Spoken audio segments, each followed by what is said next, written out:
هم خطاپور که گواردیا گدویف نسبت چورابیه که امروز در کوه گربت برگزار گردید. من فکر میکنم یک رول و یک نقش مهم بازی کرد، چون که پرزیدنت محترم سردار دعوت نمایشگاه در سخنرانی خود خواهی کردن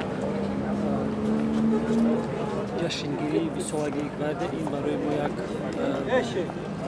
روزی فراموش نشونده است، چون که وظیفه‌هایی که در نزد گواردی ملی گذاشته شده است فکر میکنم به یگون امنیت به یگون چی سریع و خیر خود اجرا کردن است. بیشتر با چی تاکید کردن امروز پرزیدنت در ملاقاتشون؟ در ملاقات بیشتر پرزیدنت با صلح و وحدت و یگانگی و صدیق بودن با وطن و خدمت صدیقانه کردن.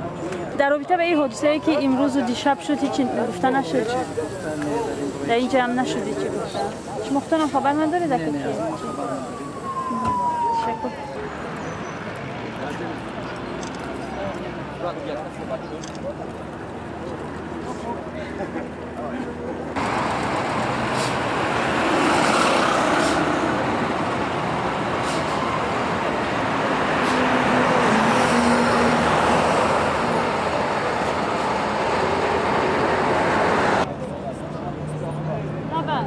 Hola, hola,